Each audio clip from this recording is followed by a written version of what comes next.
เจ้าชายหลงดอยแม่จ๋าหนูจะไปเฝ้าไร่แล้วนะมาเมียเอ่ยด้วยน้ำเสียงใสพลางคว้าผ้าห่มผืนเก่าและไฟฉายติดตัวไปด้วยในทุกๆคืนเธอจะไปนอนเฝ้าไร่เป็นประจำเนื่องจากมักจะมีสัตว์ป่าเช่นช้างป่าเข้ามาทำลายพืชไร่ของเธอทั้งข้าวโพดแตงโมและพืชอื่นๆที่มันกินได้ซึ่งแม่ก็จะคอยเตือนเธอให้ดูแลตัวดีๆระวังตัวด้วยนะลูกช้างป่ามันชอบมาตอนกลางคืนอย่าประมาทเชียวนะจ้าแม่หนูจะระวังตัวจ้าเธอก้าวออกจากบ้านไม้เล็กๆมุ่งหน้าสู่ไร่ข้าวโพดที่อยู่ไม่ไกลนักที่นั่นมีกระท่อมเล็กๆอยู่ด้วยขณะที่แสงจันทร์สาดส่องให้เห็นทิวเขาสลับซับซ้อนในความมืดลมหนาวพัดโชยมาเป็นระยะมาเมียกระชับผ้าห่มแน่นขึ้นหญิงสาววัย25 ปีนั่งลงบนแคร่ไม้ไผ่มองดูไร่ข้าวโพดที่กำลังออกดอกอย่างภาคภูมิใจนี่คือความหวังของครอบครัวที่จะมีเงินส่งน้องๆไปเรียนหนังสือขณะที่กำลังจะเคลิ้มหลับไปกับเสียงจิ้งหรีดและลมพัดใบข้าวโพดเสียงเครื่องยนต์ก็ดังขึ้นตามด้วยเสียงดังสนั่นจากเชิงเขาคล้ายว่าจะมีรถตกเขามาเมียสะดุ้งตื่นหัวใจเต้นตุบๆเธอลังเลอยู่ครู่หนึ่งว่าควรจะไปดูหรือไม่แต่ความอยากรู้อยากเห็นก็มีมากกว่าใครจะมาที่นี่ตอนดึกๆแบบนี้นะเธอพึมพำกับตัวเองก่อนจะตัดสินใจไปดูให้เห็นกับตาพลางคว้าไฟฉายแล้วก็วิ่งไปตามเสียงเมื่อมาถึงที่เกิดเหตุภาพที่เห็นทำให้เธอต้องตกตะลึงรถจิ๊ปหรูสีดำคว่ำอยู่ข้างทางควันขโมงลอยออกมาจากห้องเครื่องกลิ่นน้ำมันเครื่องและยางไหม้ลอยตลบอบอวนไปทั่วอากาศมาเมียไม่รอช้ารีบตรงเข้าไปช่วยเหลือทันทีที่เกิดเหตุเธอพบชายหนุ่มรูปงามในชุดขาวแปลกตานอนสลบอยู่ในรถเลือดไหลซิบจากแผลที่ขมับของเขาคุณได้ยินฉันไหมหญิงสาวเรียกเสียงสั่นพยายามปลุกชายหนุ่มคนนั้นแต่เขาก็ยังคงไม่ได้สติขณะที่กำลังลังเลว่าควรจะทำอย่างไรต่อเสียงรถยนต์ก็ดังมาแต่ไกลแสงไฟหน้ารถหลายคันกำลังมุ่งหน้ามาทางนี้สัญชาตญาณของเธอบอกว่าต้องรีบพาชายคนนี้ไปให้พ้นจากตรงนี้ด้วยความพยายามอย่างมากมาเมียลากร่างของชายหนุ่มออกจากซากรถเธอพยุงเขาเดินลัดเลาะไปตามทางเดินลับที่มีเพียงชาวบ้านเท่านั้นที่รู้ขณะที่พวกเขากำลังเดินหายเข้าไปในความมืดเสียงตะโกนและเสียงปืนก็ดังมาจากที่เกิดเหตุมาเมียกระชับแขนชายหนุ่มไว้แน่นขึ้นพาร่างเขาเร่งฝีเท้าเธอไม่รู้ว่าชายคนนี้เป็นใครแต่เธอรู้สึกว่าต้องช่วยเขาให้ได้เขาน่าจะกำลังถูกตามล่าทั้งสองเดินลัดเลาะต่อไปในความมืดเสียงไล่ล่าค่อยๆเบาลงและจางหายไปในที่สุดแสงไฟจากหมู่บ้านเล็กๆบนดอยเริ่มปรากฏให้เห็นในระยะไกลมาเมียถอนหายใจด้วยความโล่งอกแต่เธอรู้ดีว่านี่เป็นเพียงจุดเริ่มต้นของเรื่องราวที่เธอไม่อาจจะคาดเดาชายแปลกหน้าในอ้อมแขนของเธอคือใครแล้วทำไมถึงมีคนตามล่าเขาคำถามมากมายผุดขึ้นในหัวของเธอแต่ตอนนี้สิ่งสำคัญที่สุดคือต้องพาเขาไปรักษาและไปในที่ปลอดภัยก่อนเธอจึงได้พาเขา ไปที่บ้านในทันทีในเช้าวันต่อมาชายหนุ่มก็ค่อยๆลืมตาขึ้นสายตาพร่ามัวกวาดมองไปรอบๆด้วยความสับสนเขาพยายามขยับตัวแต่ความเจ็บปวดทำให้ต้องครางออกเบาๆมาเมียที่กำลังซักผ้าอยู่หน้าบ้านได้ยินเสียงรีบวิ่งเข้ามาในห้องเธอเห็นชายหนุ่มกำลังพยายามลุกขึ้นอย่าเพิ่งขยับนะคุณบาดเจ็บหนักมากมาเมียเอ่ยเตือนพลางประคองให้เขานอนลงชายหนุ่มมองหน้าเธอด้วยความงุนงงซึ่งบัดนี้เขาจำอะไรไม่ได้เลยเพราะสมองได้รับการกระทบกระเทือนอย่างหนักผมอยู่ที่ไหนแล้วผมเป็นใครหญิงสาวจึงอธิบายถึงเหตุการณ์ที่เกิดขึ้นเมื่อคืนตั้งแต่การพบรถพลิกคว่ำและพาเขาหนีมาที่หมู่บ้านนี้ชายหนุ่มฟังด้วยสีหน้าเรียบเฉยเขานึกภาพอะไรไม่ออกเลยทุกอย่างเหมือนถูกลบไปจากหัวคุณจำอะไรได้บ้างผมจำอะไรไม่ได้เลยไม่เป็นไรนะอย่าเพิ่งกังวลไปเดี๋ยวคุณก็ต้องจำได้มาเมียตกใจแต่พยายามไม่แสดงออกเธอจับมือชายหนุ่มเบาๆเพื่อปลอบโยนเธอรู้ว่าเขาอาจจะจำอะไรไม่ได้จริงๆและเธอก็ไม่อาจปล่อยให้เขาจากไปโดยที่เขาไม่รู้ว่าตัวเองเป็นใครและที่อันตรายที่สุดคือกลุ่มคนที่ไปไล่ล่าเขาเป็นใครกันแน่หากเขาได้พบชายคนนี้เขาต้องแย่แน่ๆเลยเธอและแม่รวมถึงน้องๆจึงปรึกษากันว่าจะช่วยดูแลเขาจนกว่าเขาจะจำทุกอย่างได้หม่าเมียชายคนนั้นเป็นยังไงบ้างลูกดีขึ้นแล้วจ้ะแม่แต่เขายังจำอะไรไม่ได้เลยเฮ้อน่าสงสารจริงๆนะไม่รู้ว่าเขาเป็นใครแต่แม่ว่าเขาเหมือนชาวต่างชาตินะลูกมาเมียเองก็ไม่แน่ใจว่าเขาเป็นคนชาติอะไรเพราะเท่าที่ฟังเขาพูดเขาก็พูดไทยค่อนข้างชัดทางนี้ก็เพราะว่าเจ้าชายได้มาเที่ยวเมืองไทยบ่อยและได้เรียนภาษาไทยเป็นเรื่องเป็นราวจึงไม่แปลกที่เขาจะพูดไทยได้ชัดเจนวันเวลาผ่านไปมาเมียก็คอยดูแลชายหนุ่มนั้นอย่างดีถือป้อนข้าวต้มเปลี่ยนผ้าพันแผลและคอยพูดคุยเพื่อให้กำลังใจแม้จะยังไม่รู้ว่าเขาเป็นใครแต่มาเมียก็รู้สึกผูกพันกับชายแปลกหน้าคนนี้อย่างประหลาดชาวบ้านก็เริ่มซุบซิบนินทาถึงชายแปลกหน้าที่มาเมียนำมาดูแลบางก็ว่าเขาเป็นสามีลับๆของมาเมียแต่มาเมียเองก็ไม่สนใจเธอมุ่งมั่นที่จะช่วยเหลือเขาให้ดีที่สุดในคืนหนึ่งขณะที่หญิงสาวกำลังนั่งเฝ้าชายหนุ่มอยู่นั้นเขาก็เริ่มละเมอพูดภาษาแปลกๆที่เธอไม่เคยได้ยินมาก่อนเธอพยายามปลุกเขาแต่เขาก็ยังคงสลึมสลือระวังอันตรายต้องหนีเราต้องหนีชายหนุ่มพึมพำเหงื่อท่วมใบหน้ามาเมียเช็ดเหงื่อให้เขาอย่างทนุถนอมในใจเธอเริ่มสงสัยว่าชายคนนี้มีความลับอะไรซ่อนอยู่แต่เธอก็ไม่กล้าถามเขาตรงๆเนื่องจากว่าเขาคงยังจำอะไรไม่ได้วันหนึ่งขณะที่มาเมีย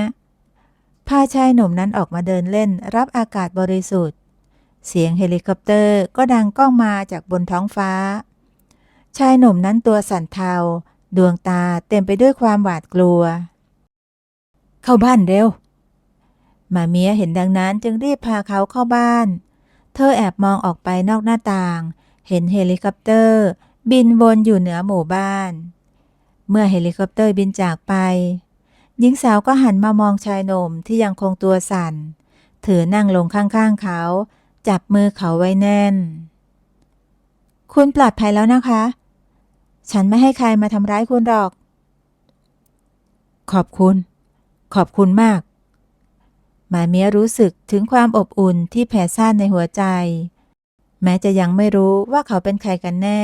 แต่เธอรู้แล้วว่าเธอพร้อมที่จะปกป้อง ไม่ว่าจะเกิดอะไรขึ้นก็ตามในค่ำคืนนั้นทั้งสองคนนั่งมองดูดาวอยู่ที่หน้าบ้านชายหนุ่มขอให้เธอตั้งชื่อให้กับเขามาเมียครุ่นคิดอยู่นานแล้วก็ตั้งชื่อให้เขาว่านายทองซึ่งชายหนุ่มก็พอใจเป็นอย่างมากกับชื่อและเพื่อนที่เขาเพิ่งได้พบนายทองเป็นชื่อที่ไพเราะมากขอบคุณมากนะครับไม่เป็นไรหรอกต่อไปฉันจะเรียกนายว่านายทองก็แล้วกันนะนายทองพยักหน้ายิ้มอย่างพอใจมาเมียรู้สึกถึงความผูกพันค่อยๆก่อตัวขึ้นแต่เธอรู้ดีว่ายังมีอีกหลายสิ่งที่ซ่อนอยู่ในความมืดรอวันที่จะถูกเปิดเผยเช้าวันต่อมานายทองลืมตาตื่นขึ้นมาพบว่าตัวเองนอนอยู่บนเสื่อผืนเก่าเขาลุกขึ้นนั่งมองไปรอบๆห้องด้วยความคุ้นเคยมากขึ้นเสียงฝีเท้าเบาๆดังมาจากข้างนอกก่อนที่บาเมียจะเปิดประตูเข้ามาพร้อมกับถาดอาหารเช้าอรุณสวัสดิ์ค่ะนายทองวันนี้รู้สึกดีขึ้นไหมคะขอบคุณมากครับรู้สึกดีขึ้นมากเลยครับดีแล้ววันนี้ถ้าคุณรู้สึกแข็งแรงพอฉันก็อยากจะพาคุณไปเดินดูรอบๆหมู่บ้านนะบางทีอาจจะช่วยคุณนึกอะไรออกบ้างก็ได้หญิงสาวนั่งลงข้างๆสังเกตว่าบาดแผลบนใบหน้าของนายทองนั้นเริ่มจางลงแล้วนายทองพยักหน้าตอบรับแววตาเต็มไปด้วยความกระตือรือร้นที่จะได้ออกไปสำรวจโลกภายนอกหลังอาหารเช้าทั้งสองเดินออกจากบ้านไม้หลังเล็กนายทองมองไปรอบๆด้วยความตื่นตาตื่นใจหมู่บ้านเล็กๆบนดอยแห่งนี้แตกต่างจากภาพความทรงจำเลือนลางที่เขามีบ้านไม้หลังคามุงหญ้าคาตั้งเรียงรายอยู่ท่ามกลางไร่ข้าวโพดชาวบ้านที่พบเห็นต่างมองมาที่เขาด้วยความสงสัยบ้างก็ทักทายมาเมียอย่างเป็นกันเองแต่ก็แอบกระซิบลับหลังมาเมียพานายทองเดินไปยังลานกลางหมู่บ้านที่นั่นมีผู้เฒ่าผู้แก่นั่งพูดคุยกันอยู่ใต้ต้นไม้ใหญ่ทั้งสองเดินเข้าไปหาผู้ใหญ่บ้านชายชราผมขาวโพลนมองมาที่พวกเขาด้วยสายตาคมกริบนั่นคือผู้ใหญ่บ้านของเราจ้ะเราควรไปแนะนำตัวกับท่านนะสวัสดีค่ะลุงแสนนี่คือนายทองที่หนูเคยเล่าให้ฟังไงคะผู้ใหญ่บ้านพยักหน้ามองสำรวจนายทองตั้งแต่หัวจรดเท้ายินดีต้อนรับสู่หมู่บ้านของเราพ่อหนุ่มแต่ข้าต้องขอเตือนไว้ก่อนนะที่นี่ไม่ต้อนรับคนที่จะนำพาความเดือดร้อนมาสู่หมู่บ้านของเราเข้าใจไหมนายทองยกมือไหว้ผู้ใหญ่บ้านอย่างนอบน้อมแล้วก็ตอบว่าเขาเข้าใจและสัญญาว่าจะไม่สร้างปัญหาให้กับหมู่บ้านนี้ผู้ใหญ่แสนพยักหน้าอย่างพอใจก่อนจะหันไปพูดกับมาเมียเจ้าต้องรับผิดชอบดูแลเขานะอย่าให้มีเรื่องวุ่นวายเกิดขึ้นล่ะมาเมียรับคำก่อนจะพานายทองเดินจากไปเธอรู้สึกโล่งอกที่ผู้ใหญ่บ้านไม่ได้ต่อต้านการอยู่ของเขาอย่างจริงจังระหว่างทางกลับบ้านนายทองก็เห็นชาวบ้านกำลังทำงานในไร่ข้าวโพดเขารู้สึกอยากมีส่วนร่วมบ้างมาเมียครับผมอยากช่วยงานในไร่บ้างได้ไหมผมอยากตอบแทนที่นี่ที่ทุกคนให้ที่พักพิงผมได้สิคะพรุ่งนี้เราจะไปช่วยกันที่ไร่ของฉันกันวันต่อมานายทองก็ตื่นแต่เช้าตรู่กระตือรือร้นที่จะได้ทำงานแม้ร่างกายจะยังไม่แข็งแรงเต็มที่แต่เขาก็พยายามอย่างเต็มที่ในการช่วยมาเมียดูแลไร่ข้าวโพดขณะที่กำลังถอนวัชพืชนายทองก็เหลือบไปเห็นรอยสักประหลาดอยู่บนข้อมือของตัวเองเขาขมวดคิ้วมองพยายามนึกว่ามันหมายถึงอะไรมาเมียสังเกตเห็นสีหน้าอย่างครุ่นคิดของนายทองเธอมองรอยสักนั้นอย่างพินิจพิจารณามันดูเหมือนสัญลักษณ์บางอย่างที่เธอไม่เคยเห็นมาก่อน บางทีมันอาจจะเป็นกุญแจไขความทรงจำของคุณก็ได้นะนายทองนายทองพยักหน้าแต่ก็ไม่ได้คิดมากไปกว่านั้นเขากลับไปมุ่งมั่นกับงานในไร่ต่อและในเย็นวันนั้นขณะที่ทั้งสองนั่งพักผ่อนอยู่ที่หน้าบ้านหลังจากเสร็จงานนายทองก็เอ่ยขึ้นอย่างจริงจังหมอเมียครับผมอยากอยู่ที่นี่ต่อช่วยงานในไร่และใช้ชีวิตเรียบง่ายแบบนี้ถึงผมจะยังจำอดีตไม่ได้แต่ผมรู้สึกว่าที่นี่คือบ้านของผมหญิงสาวรู้สึกอบอุ่นใจเธอยิ้มให้นายทองอย่างอ่อนโยนยินดีต้อนรับสู่บ้านใหม่นะคะนายทองแสงสุดท้ายของวันใหม่ค่อยๆจางหายไปบนขอบฟ้าทิ้งไว้เพียงความอบอุ่นในหัวใจของทั้งสองแม้จะยังมีเงาแห่งอดีตที่ไม่แน่ชัดคอยตามหลอกหลอนแต่ชีวิตใหม่บนดอยแห่งนี้ก็เริ่มดีขึ้นแล้วสำหรับนายทอง2 เดือนผ่านไป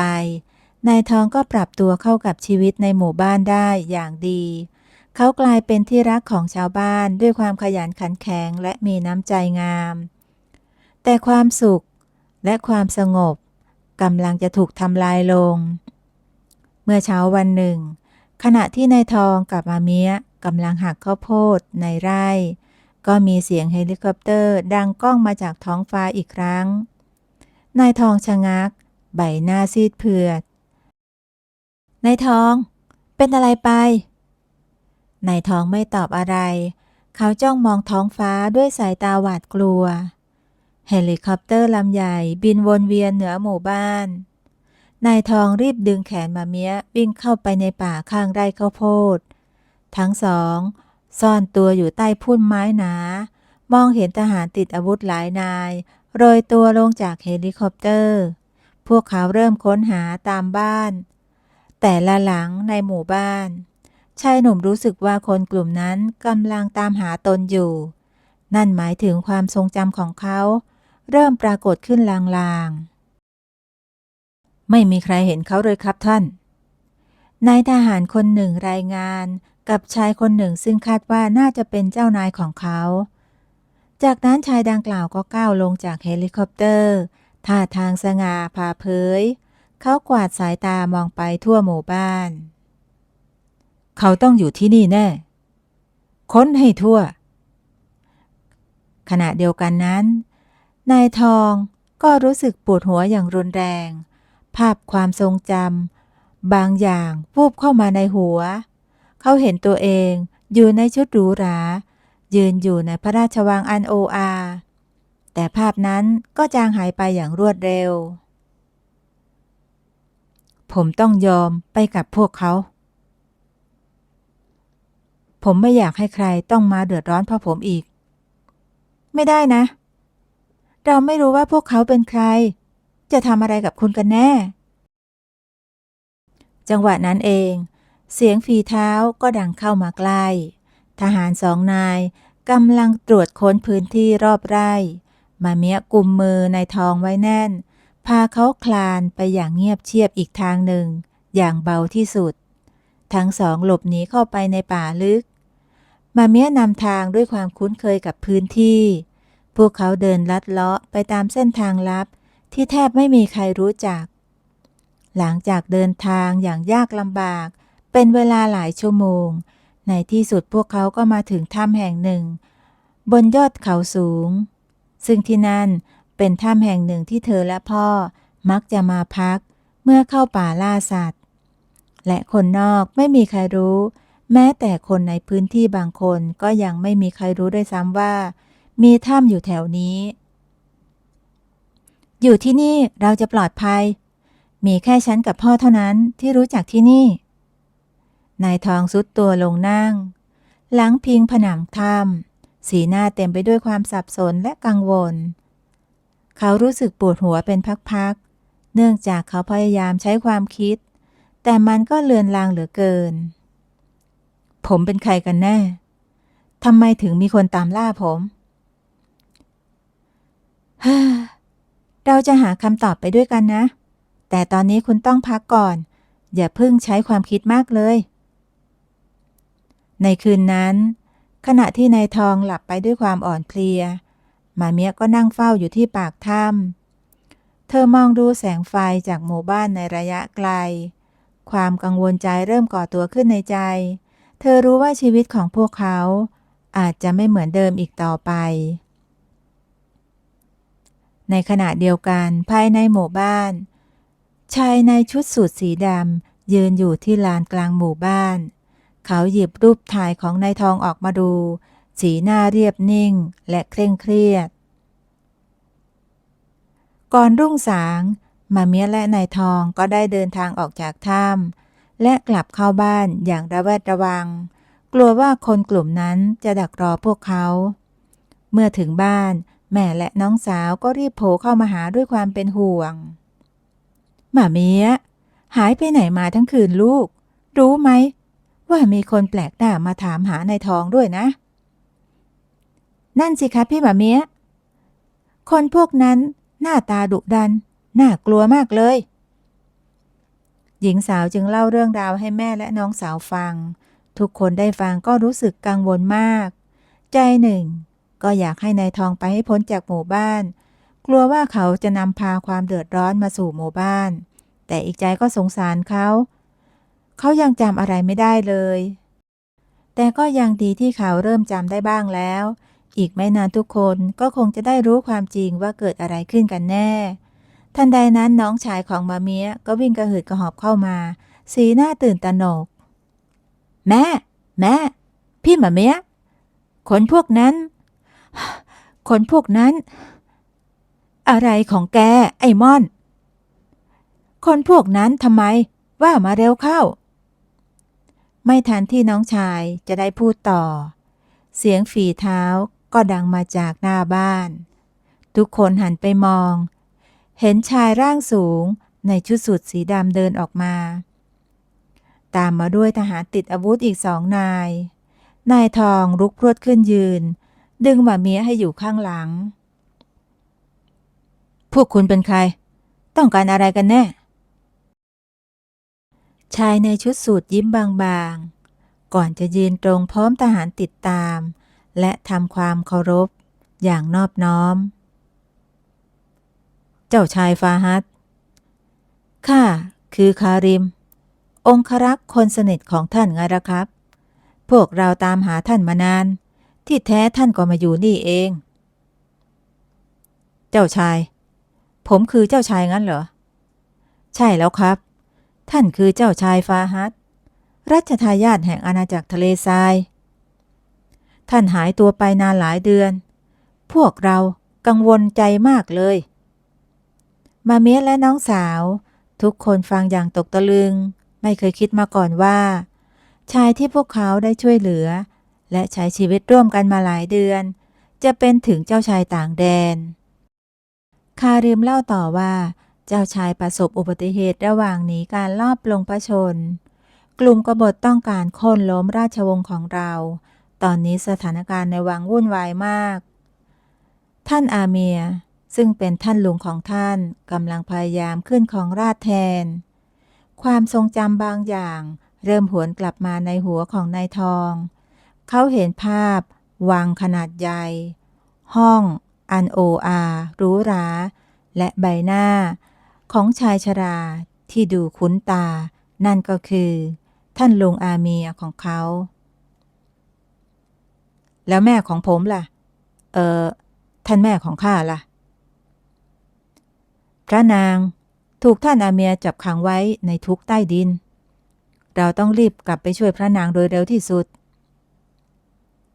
นายทองหันไปมองมาเมียสีหน้าเต็มไปด้วยความสับสนและความทุกข์มาเมียจับมือเขาไว้ด้วยความเข้าใจเธอจ้องมองเขาอย่างจริงจังเหมือนจะให้กำลังใจและปลอบประโลมนายทองกุมมือมาเมียแน่นก่อนจะหันไปหาคาริมอีกครั้งแต่ข้าไม่อยากทิ้งที่นี่ไปทุกคนที่นี่คือคนสำคัญของข้าอนุญาตให้หญิงสาวผู้นี้สามารถไปกับพวกเราได้เธอดูแลท่านมาตลอดเราเป็นหนี้บุญคุณของเธอนายทองหันไปมองมาเมียดวงตาเป็นประกาย มาเมียนิ่งคิดอยู่ครู่หนึ่งมองหน้าแม่และน้องๆทุกคนพยักหน้าเห็นด้วยทำให้หญิงสาวตัดสินใจได้ง่ายขึ้นเช้าวันรุ่งขึ้นหลังจากเก็บข้าวของเสร็จเธอก็บอกลาแม่และน้องๆด้วยความอาลัยเดินทางปลอดภัยนะลูกแม่และน้องๆจะรอลูกกลับมานะ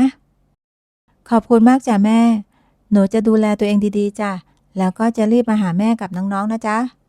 แม่ดูแลตัวเองด้วยนะจ๊ะหญิงสาวสวมกอดแม่และน้องทั้งสองคนก่อนจะหิ้วกระเป๋าใบย่อมเดินไปที่เฮลิคอปเตอร์ที่มีเจ้าชายฟาฮัดและองครักษ์ยืนรออยู่พลางหันมามองแม่และน้องเป็นระยะ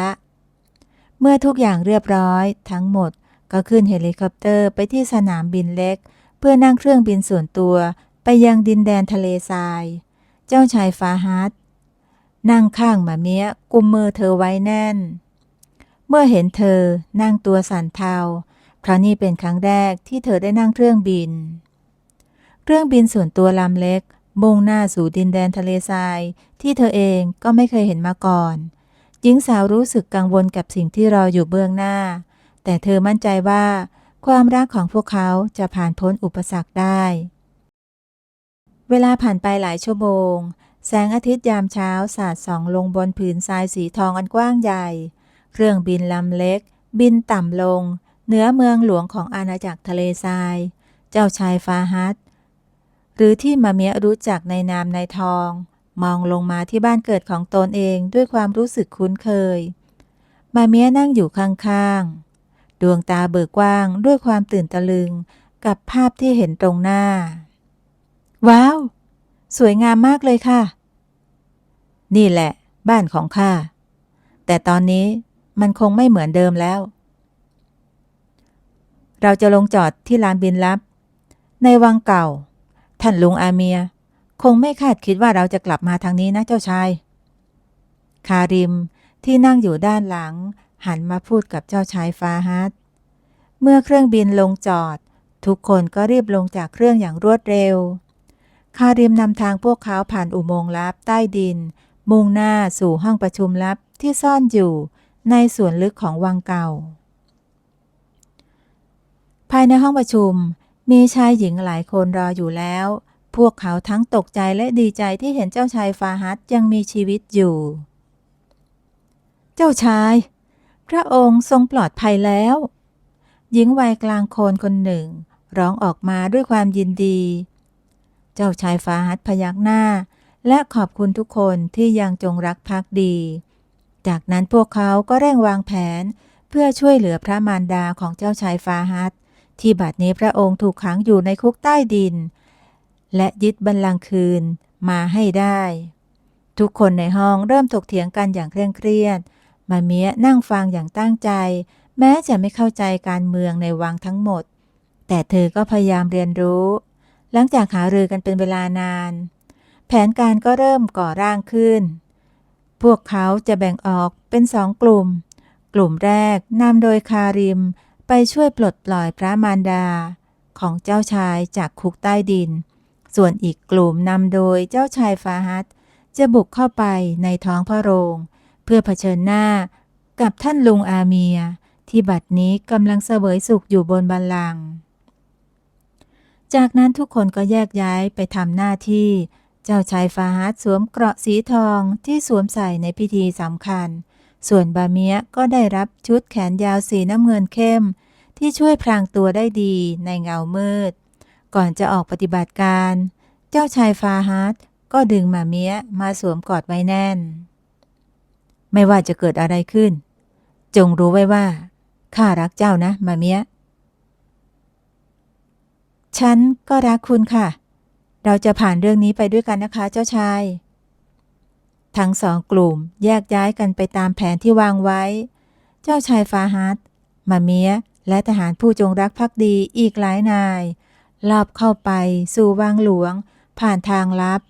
พวกเขาต้องต่อสู้กับทหารของอาเมียหลายครั้งแต่ก็สามารถเอาชนะได้ด้วยความสามัคคีและไหวพริบในที่สุดพวกเขาก็มาถึงประตูห้องของท้องพระโรง เจ้าชายฟาฮัดหยุดชั่วครู่หายใจลึกๆก่อนจะผลักประตูเปิดออกภายในห้องอาเมียนั่งอยู่บนบัลลังก์ด้วยท่าทางสง่าผ่าเผยเขาไม่แสดงความประหลาดใจเมื่อเห็นเจ้าชายเดินเข้ามาหลานชายของข้าในที่สุดเจ้าก็กลับมาข้ามาเพื่อเรียกร้องสิ่งที่เป็นของข้าคืนท่านจงปลดปล่อยแม่ของข้าและคืนบัลลังก์ให้ข้าเสีย เจ้าคิดว่ามันง่ายอย่างนั้นหรือข้าทำทุกอย่างเพื่อความมั่นคงของอาณาจักรเราเจ้าเป็นเพียงเด็กที่ไม่รู้เรื่องอะไรเลยขณะนั้น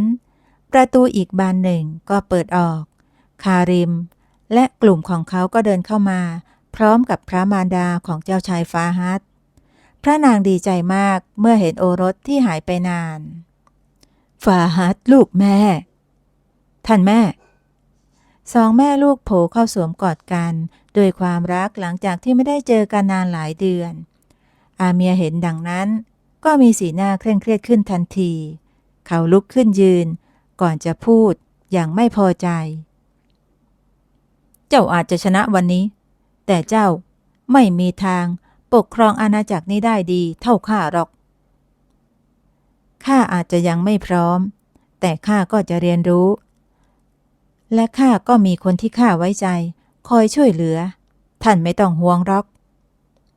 อาเมียมองไปรอบห้องเห็นว่าตนเองถูกล้อมไว้หมดแล้วเขาถอนหายใจยาวก่อนจะค่อยๆถอดมงกุฎออกจากศีรษะยอมจำนนแต่โดยดีเจ้าชายฟาฮัดรับมงกุฎมาก่อนจะหันไปหาหม่าเมียและพระมารดาทั้งสองยิ้มให้กำลังใจและดีใจที่เขาสามารถกอบกู้บัลลังก์สำเร็จเจ้าชายฟาฮัดก้าวเข้าไปสวมกอดพระมารดาที่เพิ่งได้รับการปลดปล่อยทั้งน้ำตาหม่าเมียยืนมองภาพตรงหน้าด้วยความปลาบปลื้มเธอรู้ว่านี่เป็นเพียงจุดเริ่มต้นของการเดินทางอันยาวไกล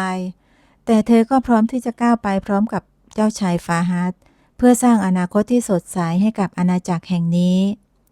เสียงโห่ร้องยินดีดังกึกก้องไปทั่วเมืองหลวงการเดินทางกลับสู่ทะเลทรายของเจ้าชายฟาฮัดจบลงด้วยชัยชนะพิธีสวมมงกุฎดำเนินไปอย่างราบรื่นเจ้าชายฟาฮัดได้รับการสถาปนาเป็นกษัตริย์องค์ใหม่โดยมีหม่าเมียยืนเคียงข้างในฐานะราชินีทั้งคู่ยืนอยู่บนระเบียงพระราชวังโบกมือทักทายประชาชนที่มาร่วมแสดงความยินดีงานนี้ทั้งแม่และน้องๆทั้งสองก็ได้มาร่วมงานด้วยทุกคนมีความสุขมากโดยเฉพาะน้องสาวและน้องชายก็ได้กลับไปเรียนต่อหลังจากดรอปเรียนไว้เพราะไม่มีทุนเรียนตอนนี้พวกเขาได้มีบ้านหลังใหม่และมีที่ทางเพิ่มขึ้นอีกหลายไร่ซึ่งหม่าเมียได้ซื้อให้กับแม่ของเธอหลังจากที่เธอชวนพวกเขามาอยู่แต่แม่และน้องขออยู่ที่บ้านเกิดบนดอยทั้งสองมองออกไปยังขอบฟ้าที่ซึ่งทะเลทรายบรรจบกันเป็นสีครามพร้อมที่จะเผชิญอนาคตและความท้าทายใหม่ๆที่รออยู่เบื้องหน้า